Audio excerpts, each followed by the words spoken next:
Hello, Max Toffee, your source for all things Everton. I'm James Pelton. I'm here to give my player ratings from yesterday's defeat to West Ham. Obviously, really frustrating game. One where we finally got a penalty for the first time in about a year in the league.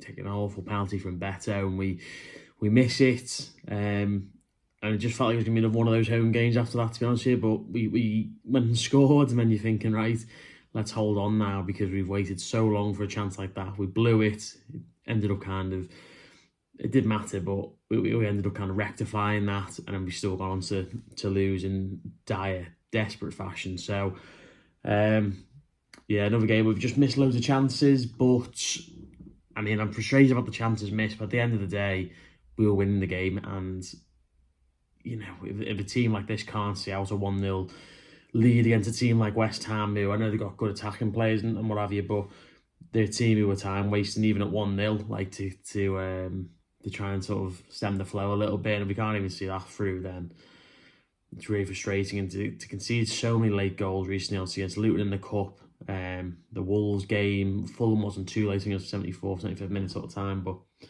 last 15 minutes of games, just not being able to see it out after Brighton as well, obviously away from home. But yeah, the amount of goalies I've seen run up from the Gladys Street to the park end to celebrate late goals with their team is really frustrating. But anyway, we'll look at the ratings now. Given John Pick for the 6, I don't think he really had a save to make. Distribution was as normal, some good, some bad. Did really well to stop Kudus when he went through late on in the second half. I think that was the 80th minute. That could have really damaged us sooner than what ended up happening. But yeah, didn't feel he could have done anything with the 3 of the goals. And yeah, Ben Godfrey giving him a 3. I mean, we need a right back desperately. Ben Godfrey can sit there, he can do a job before he's really poor in the first half, a bit better in the second, but he offers nothing going forward, obviously, because he's a centre-back, supposedly. He has a decent chance second half, screws it wide. I don't know, even defensive, I think he's okay. I don't think he's anything special at all. I don't think he played particularly well yesterday. He did all right against Kudus, but when a couple of players came over there, he seemed to struggle. So, and obviously he's kind of in and around on Zuma for the first goal as well. Why he's marking Zuma, who's probably West Ham's best header of a ball, I'm not quite sure, but other than Souček, obviously. But so you give him a 3. James Tarkowski, give him a 4. Thought he was okay, did all right, nothing special.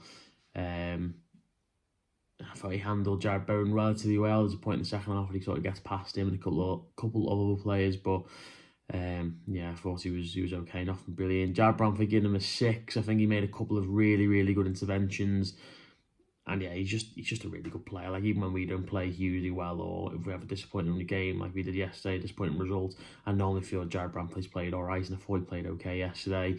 Unbelievable tackle again on, I think it was either Kudus or Bramford, or Bowen, sorry, I can't really remember. Towards the end of the game, I think it was still 1-1 at that point, but actually definitely 1-1 at that point. I thought he did okay. Mikalenko giving him a 3 as well. Like Godfrey, nothing going forward. He's been better going forward this season, but still not good enough going forward. And defensively, I didn't think he was particularly good. Leaves Souček on mark at the back post for was practically the winning goal. That's the goal that kind of put us down, really. But where is he for that second goal? I watched it back and I'm looking at him thinking, why on earth is Thomas Souček? I know he's not. You don't expect him to bring a ball down and half volley into the top corner. I get that, but also the cross is not quite as deep. You're giving him a big run on you to get a header in. I just can't understand why you'd leave a player unmarked at the back post like that. Maybe you should have more help from the wingers, but I didn't think he was any good yesterday, to be honest with you. Into midfield, James Garner, giving him a 4. I was giving him a 4, and then that third goal was an absolute disgrace, giving him a 3 overall. I thought he did all right in the game, lovely cross for the goal, but I just didn't feel like he had a real good purple patch of form, and just recently he's kind of just been a bit of another brick in the wall kind of thing, not doing too much.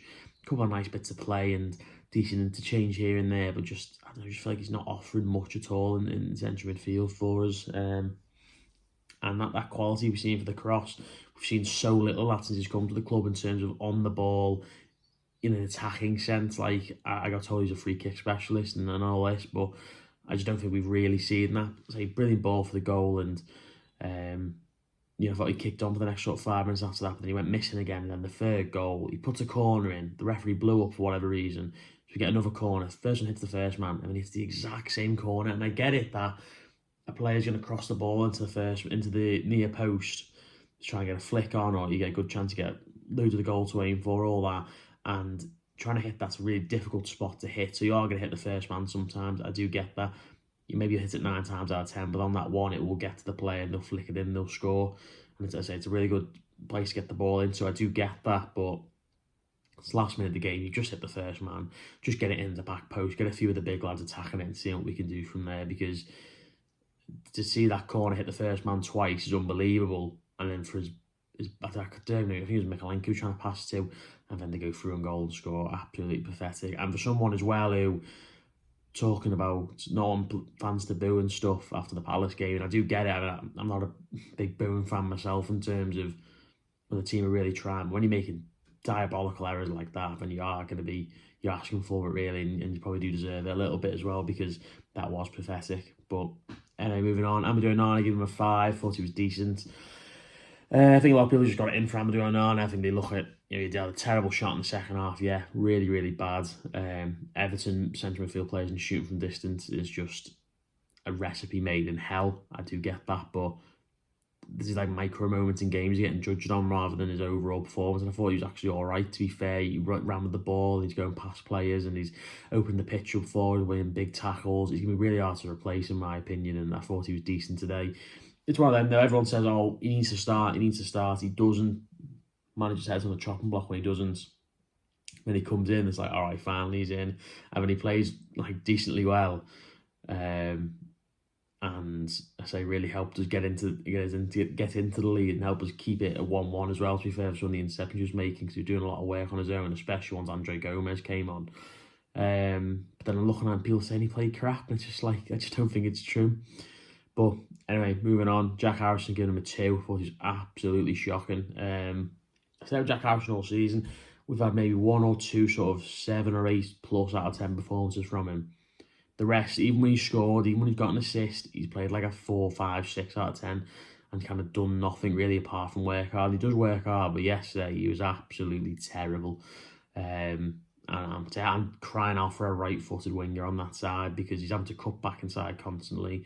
The ball he puts in for McNeil is good yesterday. Probably waited a little bit long, and it maybe isn't quite perfect for him. McNeil should still score, in my opinion, when watching it at the time, watching it back again. But a right-footed winger, that's Danjura. I'm not saying he's playing on the right, because I know he plays on the left as well. McNeil goes out there.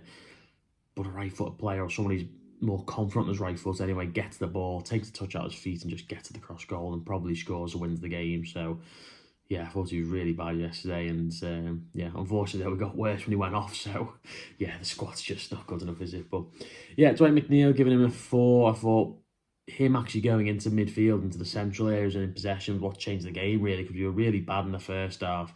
And then the second half, he got on the ball in the centre of the pitch, had a shot, which could have gone in, decent save by Areola, and that kind of changed the sort of tide of the game, because he was getting in that pocket of space, and West Ham couldn't really deal with it, and obviously he ended up putting Harrison through, where the ball goes back to him. And yeah, I thought he did decent in the second half in that area. When we're back out wide, crossings all over the gaff. Where is he for the second goal? I don't know.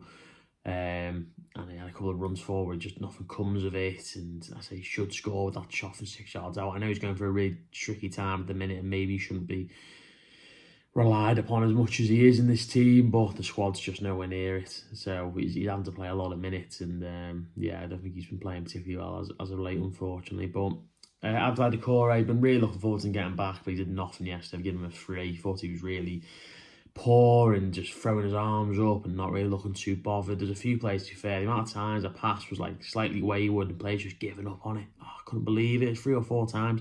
Branthwaite did it, Doucouré's done it, Dominic Calvert-Lewin did it, and it's like, don't just give up, fight for the team, try and win a throw-in down the other end of the pitch, or try and get them to kick the ball down the other end of the pitch, try and keep the pressure on, or just let them have it. It's unbelievable. But I thought he was really crap yesterday. And Beto, I've given him a 4. look, good header for the goal, and I do like the fact that even when he misses chance, he doesn't hide and he keeps going and say, good header for that goal. He could have had another one deflected and the keeper's made quite a good save. But like this kind of like does he work hard? I don't think he works like, he's not like Dennis Stracqualesi where he's running about the gaff all game and he's really, really going for it. Yeah, he runs about a bit and he does okay, but I don't think he works particularly hard. I think people keep kind of saying this to him, and I'm like, amount of times I see a ball go up to him and he's not chasing it, he just kind of let the defender have it, and I'm thinking, go on, pressure him, put him under a little bit, and he doesn't really seem to do it, especially when he comes on. It's like, he's got like 80 minutes in the tank on some of these players, and he's not chasing after them.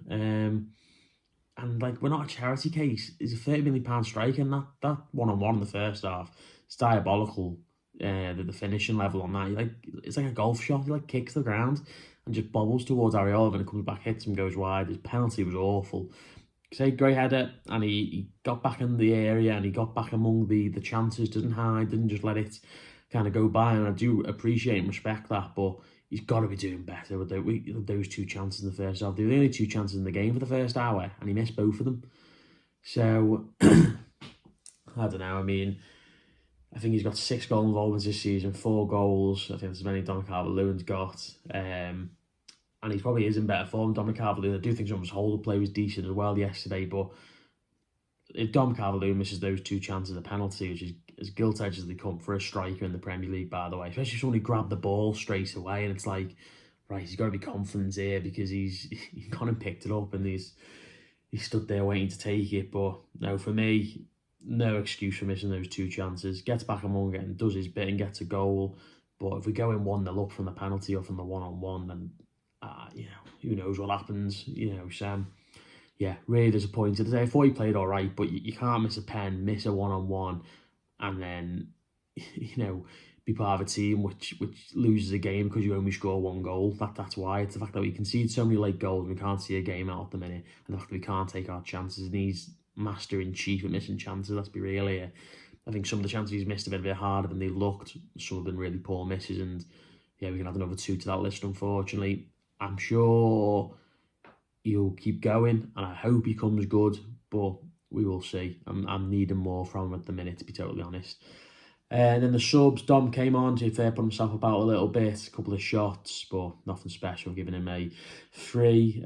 Lewis Dobbin, no point ranking him, or Chimisi, that came on right at the end of the game. I didn't really get that at all. And then Andre Gomes, I mean, he's just appalling. Like, gets on the ball, sure enough, but he's essentially a midfield player, so he struggled not to get on the ball, especially when the game was so stretched. We brought him on, he's got no energy, he's running around, he's got lead in his boots, he's got absolutely no athleticism about him.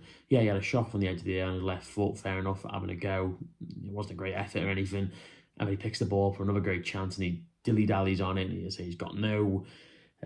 he's walking around like he's frozen. He's got absolutely no athleticism about him, and he's moving the ball left foot, right foot, and he ends up getting tackled. And it's like right at the end of the game as well, he took it was a quick free kick or a throw in dead quick, gave it to Mikalenko, who's then got 3 players on him, and obviously because he's taking the throw in so quickly, Gomes is now stood 5 yards offside, and the ball had to go backwards, and it was like, what was it all about? Or the free kick he took at the end of the game, everything about him, he's not an Everton footballer. He's absolutely nowhere near good enough for Everton. And the fact that he's still getting minutes in 2024, in a big year 2024, really, really frustrates me. But yeah, and I felt like him coming on and say, Harrison, nowhere near good enough, absolutely. But James Garner going on to the right was pointless. Gomes coming on was pointless. And that's why I said after the game, 1 through 11, all to blame for that result yesterday, as far as I'm concerned. A couple of players who maybe couldn't have done too much about the big moments, but the coach as well. I mean, I'm a big believer in Sean Dyche, really do back him, but I just think bringing on Andre Gomes is like